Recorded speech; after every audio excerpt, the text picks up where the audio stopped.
Welcome to the Collecting Keys Real Estate Investing Podcast with your host, Mike DeHaan and Dan Austin. From wins, losses, horror stories, and tactics for optimizing your business, Mike and Dan take a real, uncensored deep dive into the ins and outs of running a full-time real estate investment and wholesaling business. What's going on, everybody? Welcome to episode 17 of the the Collecting Keys Real Estate Investing Podcast. The Mike and Dan show, as both of our wives have referred to any conversation that we have. Yeah, buddy. In the back. Yeah, my mom started saying that too. It's two most important people when you're at a party. I know, yeah. Definitely at our party. I don't know. I don't think my wife's a big fan of the Wife and Dan show. I think she would change the channel almost immediately if she could. The Mike and Dan show? Come on. Yeah. We're cool. I mean, I don't know. We've both been there. They're like, rolling their eyes and just, because they're both kind of introverted as well. So they kind of just sit there and want us to stop talking so that we can, each person can go back to their respective houses and do their own thing. Pretty much, yeah. But you and I will sit there and talk about whatever random business thing is currently on the mind for the next 3 hours, which is why we started this podcast, so we can turn that into content that maybe one other person will find interesting. At least one other person. Maybe not my household, but somebody's house. They're like, yeah, these guys are cool. Yeah, Mike and Dan.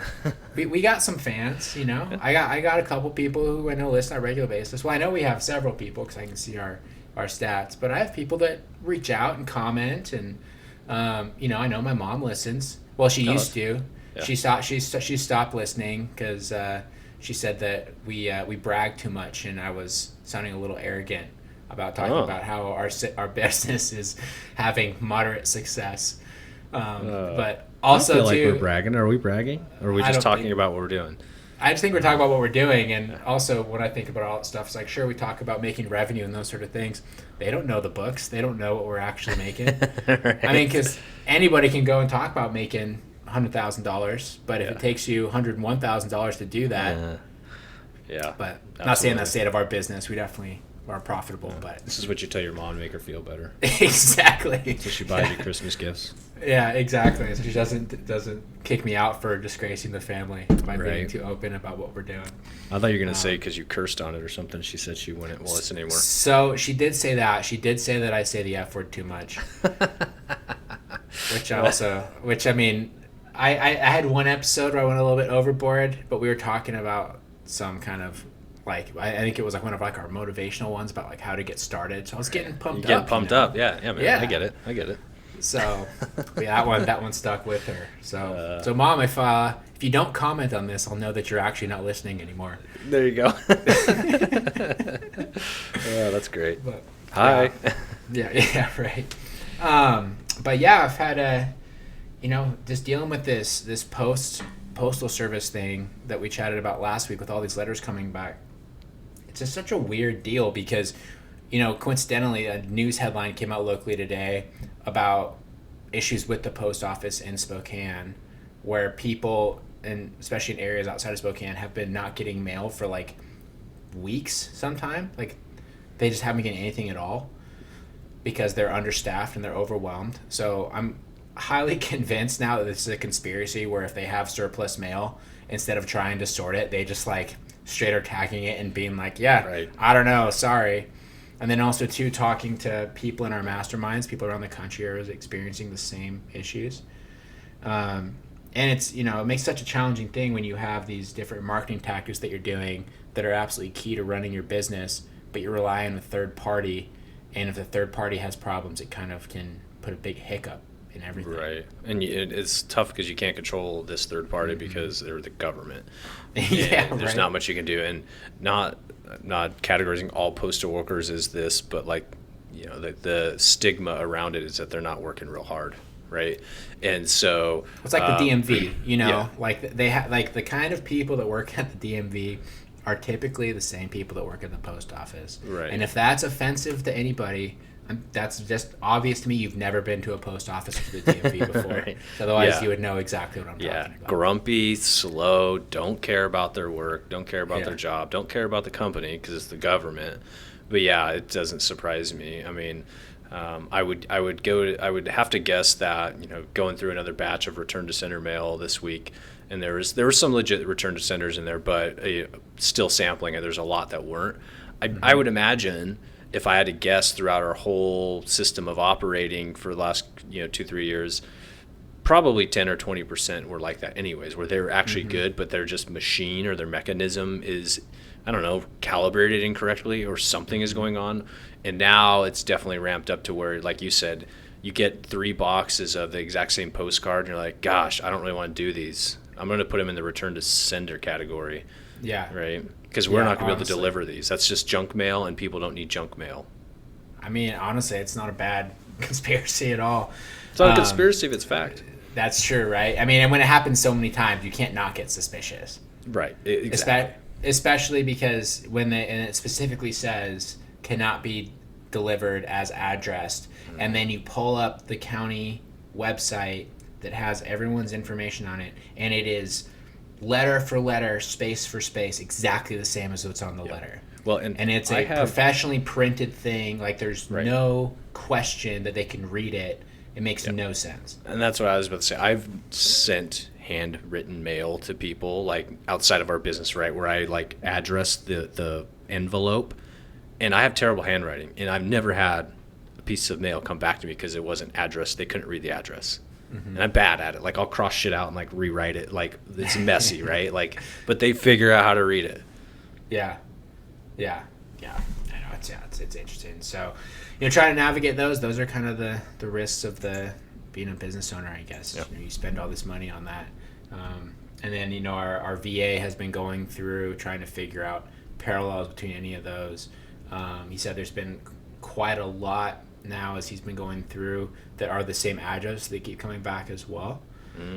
So my thought, though, is if they're like the one-off ones, I'm not as concerned about those because those tell me those are flukes. It's the ones that they're getting the same ones back 2 or 3 times. It's like, okay, well, obviously there is a problem with that address. If those, because like numbers wise, we're getting, let's say 10% of our 20,000 mailers we send a month back, right? That's 2,000 mailers. In that 2,000, the ones that we're getting back repeatedly, like that's more than just a coincidence that those same ones are always falling into that same category. So my plan is to try and figure out which ones those are, do a little more of a deep dive, and see if we can get in front of these people that potentially no one else is getting in front of because they're likely experiencing the same issue. Sure. Yeah. Do you think it has something to do with a bad address in the county record, or that the mail post office doesn't like that address because it's just maybe a weird PO box? Yeah, and that's something we'll figure out. I haven't had a chance to actually look at him yet, but he just sent me a message just before we started saying that he's working on those and he's noticing a lot of repeated addresses. Gotcha. So it'll be kind of interesting to see. That's what I noticed in this last batch. A lot of them were PO boxes. For sure. I mean, so that's possible, right? They don't have that PO box anymore. Or the PO box isn't correct, and those sort of little details like that, people always say, wholesaling saturated, direct mail is saturated, cold calling saturated, marketing for off-market deals saturated.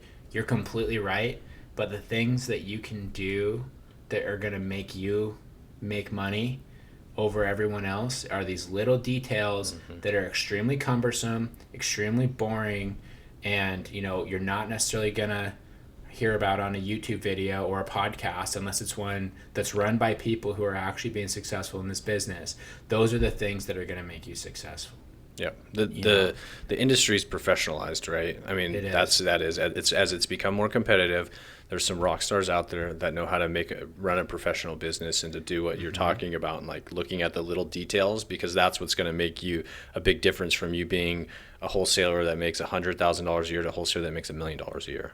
Exactly. Yep. And if you think about any task that you do in this business, if you are able to pay a subscription for some sort of service and get information or get a process done, and all it takes is 30 seconds to do, there's a ton of other people that are willing and able to do that for that period of time. It's the things that are more labor intensive and more cumbersome that less people are going to do, because especially when you're starting out, and that's also to say, like, the easy stuff is still how we find most of our deals. Let's like pulling giant lists and sort of going through the traditional process everyone else does. But it's, if you can take these little steps that, take a little bit longer and a little bit more, the more complex something gets, the less people that are going to go through that process and the less competition you're going to have. And if that leads to, like a 3 or 4% higher conversion on your deals, that's going to add up to 6 figures a year in any sort of volume operation at a minimum. Yep. So it's one of the reasons that makes the thing, because especially when you're starting out, it can feel like the subscriptions and stuff like that can be an barrier to entry, just like the processes. But there's a lot of people out there with a lot of resources who want to buy houses for 60 cents on the dollar. Yep. So, the things that feel like a major barrier when you're first getting started really aren't a barrier for most people once they sort of have Absolutely. Yep. So, I mean, even like right now, it's funny where I'm starting to add in some more online marketing. And we did that a number of years ago when we started. And I remember like being online, I was like, man, it was so freaking expensive. Like, there's no way that anyone actually does this. And I was chatting with the same outfit we were working with before. We're going to start working with them again. And we had like they had like our notes from what our ad spend was before. You want to know what our ad spend was that was too expensive, Dan? I'm going to guess it was like less than $500. No, it was more than that. Okay. So it was $1,400 a month. Okay. Right. And Wow. I remember being so stressed about that back in the day and thinking like it was so much money. And it's like now $1,400 for like our marketing spend. That's less than 10% of our marketing spend every month. Yeah. No, you're right. Yeah. And that wasn't even doing all of that was like very specified areas that we were doing. So now I'm like, we're going to be doing the entire area, like larger berth, more like higher level stuff. And it's going to be a little bit more expensive. But I'm like, yeah, it's like a no-brainer if we can just set it and forget it. Yeah. And we have like a way to measure it to make sure it's actually returning value. But, that's funny because there's a lot of people that they sort of start in that route because it feels easy. And they're like, okay, I can put $1,500 a month in this thing. It's like, well, here's what I hate to say. Now, us, the business with traction, we're going to be putting 5 times that into this. And who's going to have more success with that? So if you're trying to do that easy to set up route, you're now competing with us who has more resources than you. Yep.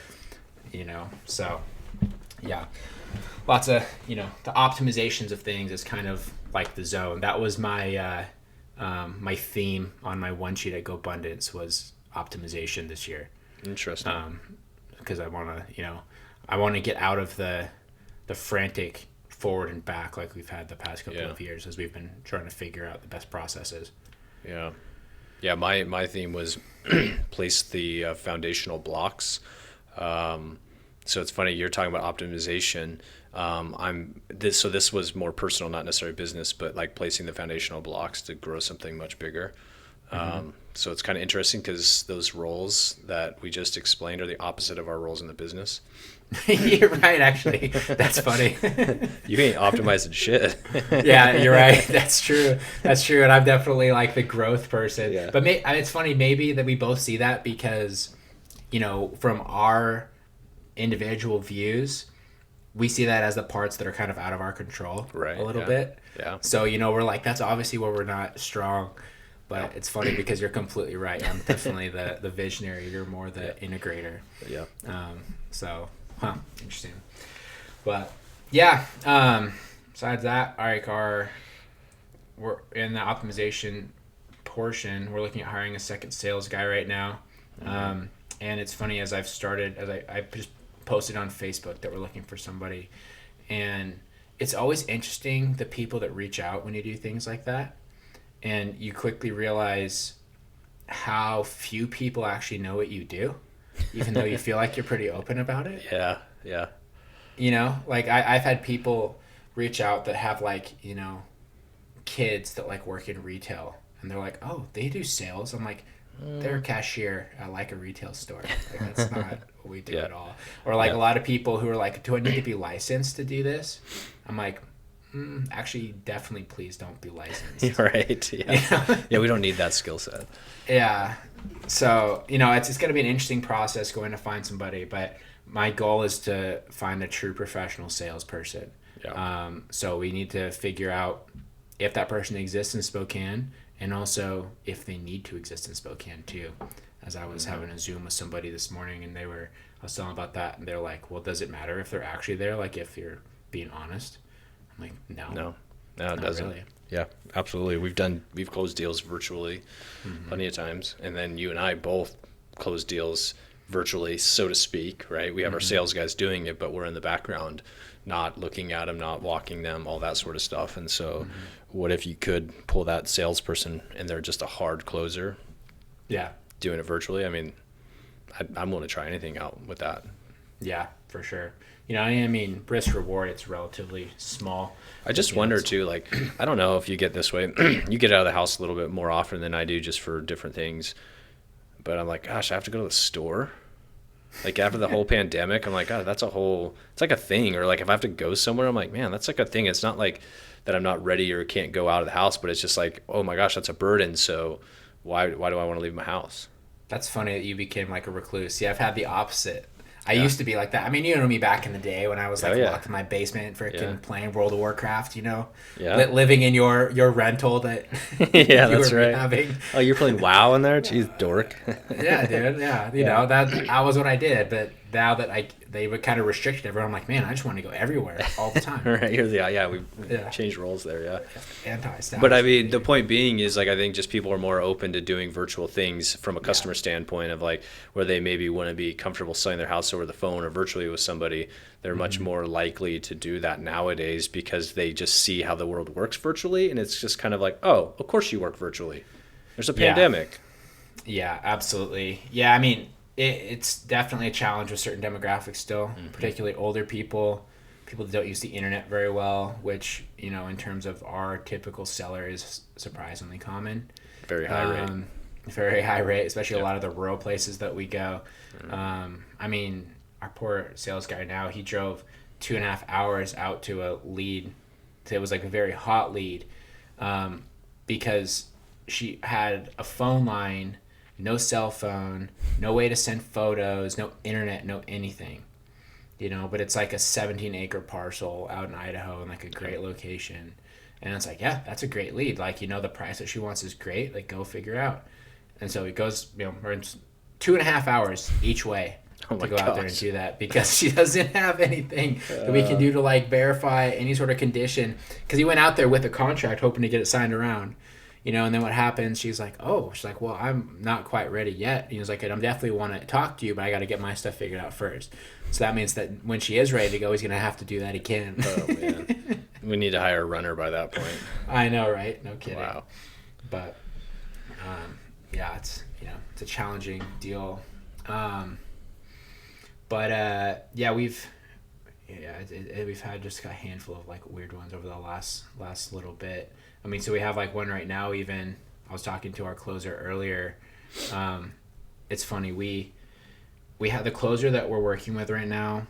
She works for a legit title company. She's awesome. She's a total workhorse for us. But the major bummer about working for a title, like working with a legit title company like that actually has policies, as opposed to a lot of investors will work with lawyers. Like closing attorneys, because like they'll just kind of like do whatever, you don't have to have any like ethics or anything with them. So us trying to be like above board, it comes up with the hurdles of things like we have this deal right now. So the seller lives with her ex-husband, and the seller is like kind of like a nervous person, and it's this weird situation of whenever you talk to them on the phone, basically you're talking to her and you can hear the ex-husband in the background like telling her what to say. Oh God. Right. It's a total red flag, right? Like that's the weird stuff going on. Yeah. So we've been dealing with this, and like I was starting to get worried the deal wasn't going to go through because our closer's like, hey, he's like, I just need to make sure that she's not being like persuaded, that she actually knows what she's going through with and all this sort of stuff. And so she's especially like, female to female as well. I think there's like a concern there. So she's been going through all this, and I was like, as I'm starting to get nervous, I'm like, man, if we just had like one of these attorneys in town, they wouldn't care at They all. wouldn't. No, they could just get it done. Like they're just like, just show up, sign it, whatever, get out. Totally. You know, I mean, we had one of the attorneys here in town when we had the guy get kidnapped. Oh yeah. The dude, like, but I told him that it was fraudulent over the phone. He freaking closed it a week later. Didn't even care. You know, because all he knows is that he got paid to do the transaction. His $1,600 or whatever. Exactly. Done. Easiest day of his life. Didn't care. Yeah. Yeah, and it's always like a weird thing because like I want to do right by people, and us as a business, we are in the role of helping people, but at the same time, I mean, we got to get paid. we got bills to pay. Yeah, we spent a lot of money on that lead. I know, right? And it's like it seems like a done deal, and then like these weird red flags pop up, and it's like, oh my god. Especially because like it's also not really our business. Right. You know? Yeah. Like, exactly. It's like their business. It's a private matter. You know? Yeah. Exactly. But I don't want to know if she's tied up in the basement. Yeah, but like the nature of our stuff is we kind of get sort of more intimately involved in these people's lives because they are in distressed situations. Yeah. Yeah, you get wrapped up in their drama just because A, they're very forthright with it, but B, you kind of got to get involved a little bit to understand the situation. But the next thing you know, you're their shoulder to cry on, and you're hearing all sorts of stuff. Yeah, exactly. But I mean, that's the value add though that we offer is we do give people those opportunities to work through some of those more complex situations if they need to. Yep. But you know, whereas like a realtor is not going to do that. They'll be like, oh, this isn't an easy listing. I actually have to do some work. It's like, yeah, I'm not going to do that for my 3% on your property that's so beat to hell. It's only worth $90,000 or whatever. Yeah, I can't post this one on my Instagram. Yeah, right. Yeah, what'll my followers think? So yeah, it's been interesting. But what else you got, Dan? It's been a good week, very productive. You and I think, which is great for the partnership, kind of started going over some accountability stuff and what our most important next steps are. And, you know, what I've been trying to do is just optimize our construction stuff, our project stuff, our property management stuff the last couple weeks, and really starting to go forward with it, you know, full scale to open up my schedule a little bit more. But then also, like, how do we squeeze more profit out of all of our deals? And part of that is engaging suppliers. So meeting with, you know, multiple different suppliers for different, you know, materials, because the materials are a challenge right now. And like Home Depot isn't the greatest place, especially right now. They've, I mean, screwed up so much on this most recent project that we're involved in, just on materials and broken materials and missing materials. Usually you can work with somebody there to get a whole package put together, but it's just, that's not the case right now. But also we just have a lot of other things where we didn't start out this way, but now we're at this point to where we do a lot more throughput than the average person, which is kind of hard to think.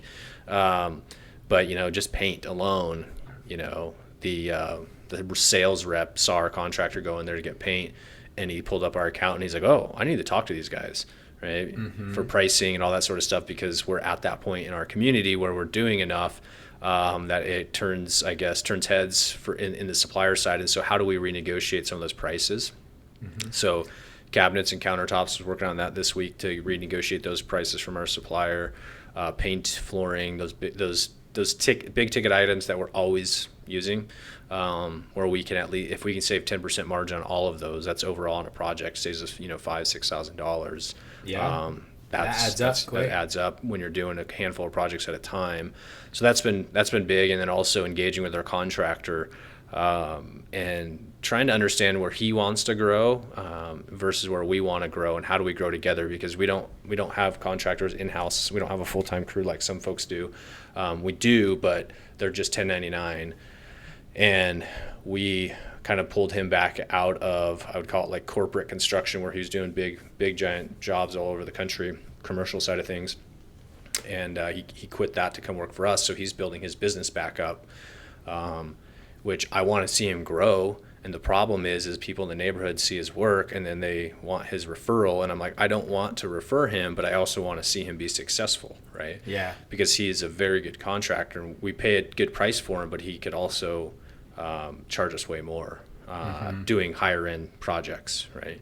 Most of the contractors that I hire, I wouldn't let them work in my own house, just because their quality's, okay, but it's, not what I want in my home. But this guy I would, and I've had him do work in my home, so he definitely can demand a higher price. And so trying to understand how I can help him grow, but also engage with him to make sure he knows that we still want to grow. And we can't do that if his goals and our goals aren't aligned. So engaging with him and working through that, and it sounds cool. He really likes working with us, wants to keep working with us, so that's really good. And he has some pretty big visions for his business, and we're just trying to stay in alignment. So it's like, hey man, I'm going to help you grow, but you also need to make sure you take care of me, kind of attitude, and it's mutual, right? Both ways. So that's good. And that's always one of the challenging things about running our operation, where we have volume but we don't have a crew. But like at the same time, the businesses that we know that do have crews, they typically have a volume problem, or they have a money problem, or volume problem sometimes even is like too much. Like one of our main competitors, they have two crews that they rely on, but then they're always trying to anticipate their workloads. They'll buy like surplus houses to the point that then they're having to like liquidate some of those houses because they're like, we don't even have time to get to this one anymore because we bought it A, too high, and B, it's too big of a project that we don't want to do. So now they're selling it at a loss, right? And they're just doing like it's a weird deal for something like that. And then also too, the problem is then you have to manage them because those people aren't paid that incredibly well for it to make sense for them to be full time. Yeah, absolutely. Especially now with it's tough to get good trades into your business, and once you have them, you're gonna have to pay them well. And then if you're having to pay them well and keep them on staff, 40 hours a week or more, that adds up, and you got to find those deals. And like you and I came into this business with no intention of running a construction business, but we kind of do run a construction business without having the overhead of the construction business. And so how do we continue to optimize that? Because at some point, like we've done flips virtually where we never even stepped foot on ground, never had to work with a contractor on the ground. And so that to me is a great solution. But looking back last year, as we looked over our numbers, we were super profitable on our flips too. So if you're super profitable on your flips, you kind of want to keep doing those because that's a great profit center for us. And so it's finding the balance of what scale do you want before it just becomes another business with a similar profit margin. Yeah, and I think that was a pretty eye-opening thing for us as well when we ran through those numbers we made similar money. We make more money. No, I think it was like not quite more money than we did on our wholesales versus our flips. But like, at least for me, I know you're kind of more involved with the flips. The stress level on that flip revenue is much lower than having to chase around all this BS with doing the wholesale deals all the time. Yeah, we're running higher risk doing flips, right? Yeah. And so what I mean by running higher risk is that you're carrying a property, you're putting your capital out there, and you're getting a note of some sort on this property, some leverage. And so if the market does start to tip over one way, now you're carrying a depreciating, something that has a depreciating profit because the market's going down. And so if you get to a point to where you're holding 3 or 5 to 7, however many, you're taking that risk. So the profit should be a little bit higher. Where the wholesale side of the business, the only risk you're taking is that next month's marketing, in my opinion, right? And there's other legal risks and that sort of stuff that you have to mitigate. But flip has a little bit more risk. I'm not saying it's a risk. A lot of people, especially when we started, it's like, oh God, what if we open up the wall and something happens? Like we buy a lot of properties sight unseen, and we walk a lot of properties or seen a lot of properties to the point to where you can give me some 2 or 3 exterior photos, a handful of interior, and I know exactly what we're going to find. Because like what's the worst you're going to find if you pull open a wall?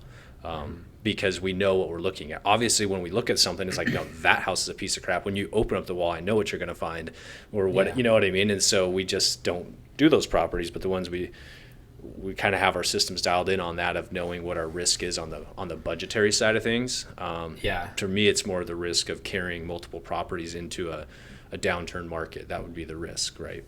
Yeah. Well, and I think we have reduced risk now because we've done enough that we, like I said, we know what to expect. And especially like if you're in your own market, you'll probably find in any market that you're in that there's a lot of houses that are built super similar, especially by the decades that they're built in. I've been on meetings with our sales guy. He's trying to describe a house, and I'll be like, okay, so there's like a little ensuite kind of in like the back corner, and there's a bathroom halfway down the hall, and then you go down the stairs and like this, and he'll be like, yeah, you've walked this house before. I was like, yep, like 3 or 4 times. I know exactly the house that you're talking about.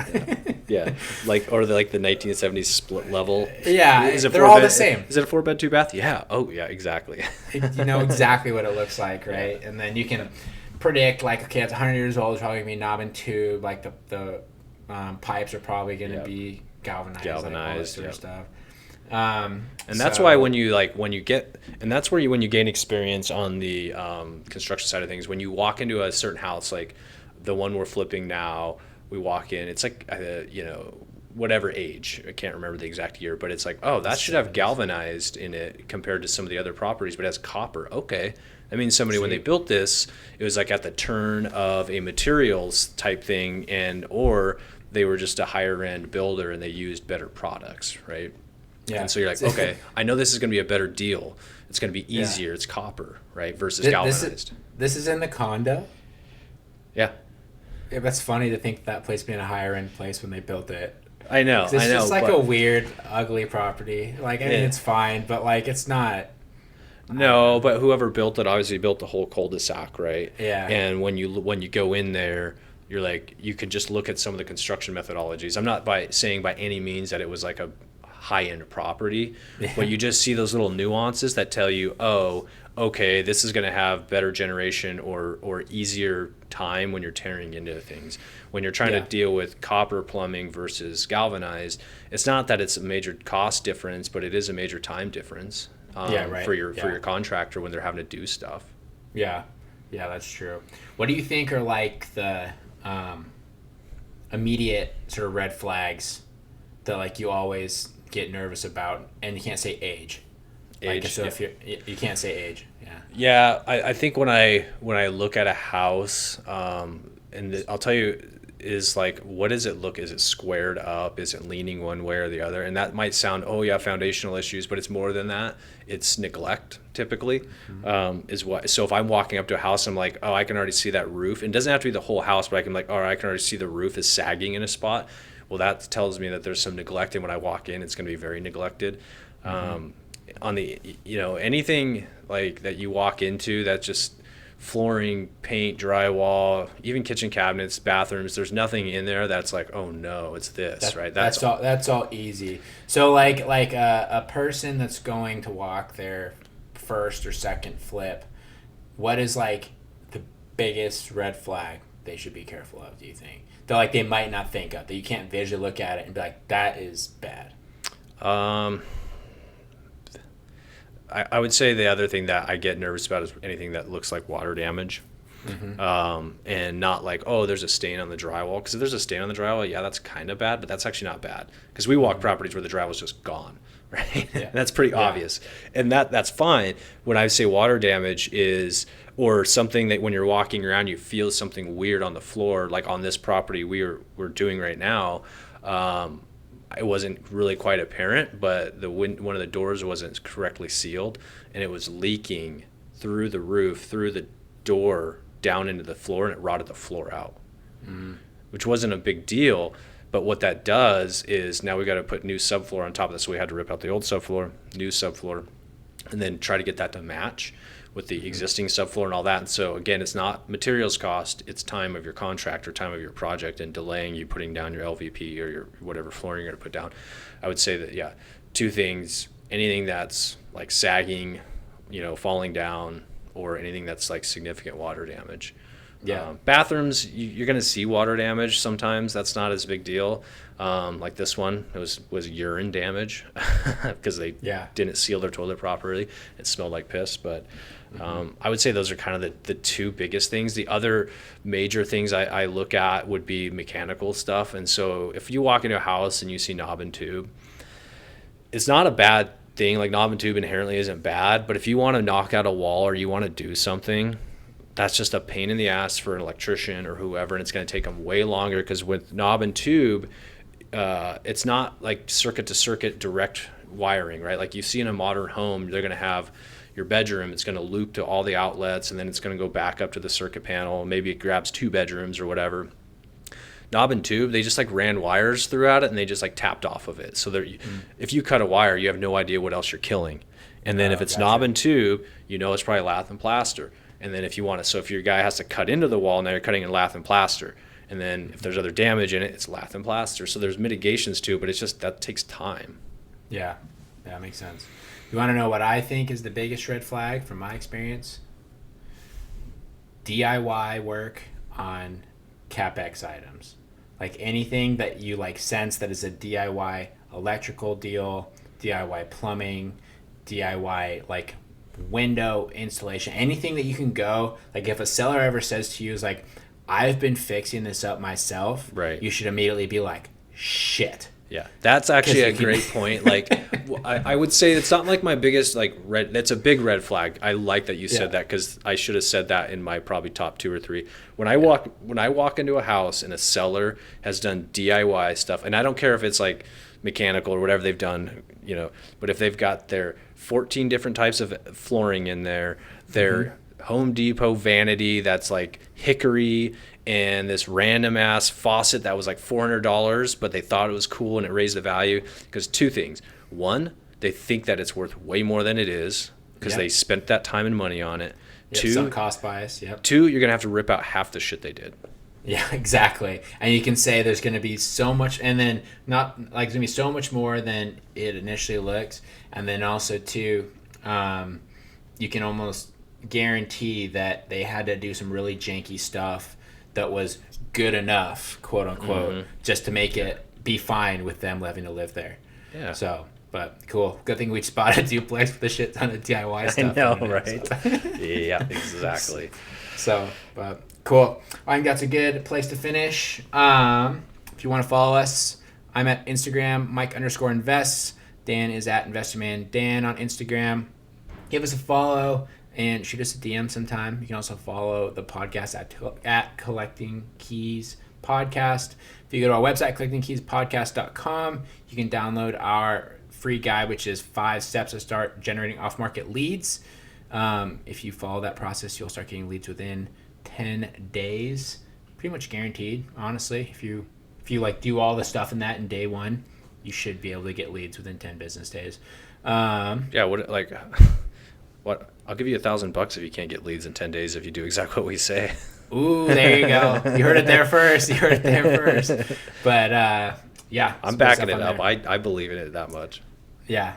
I mean, it's literally the process that we do every month, every week. It's and it works for us consistently. So cool. And anything else, Dan? No, that's it, man. See y'all next week. Yeah, shoot us a message, give us a 5-star review, subscribe, and refer our podcast people. That would be great. We're trying to grow this thing. So right on. Thanks, everybody. See you next week. See y'all. Thanks for listening. Please leave us a review on iTunes or wherever you get your podcasts. And check us out at collectingkeyspodcast.com for tips and guides on starting your own real estate investment and wholesaling business.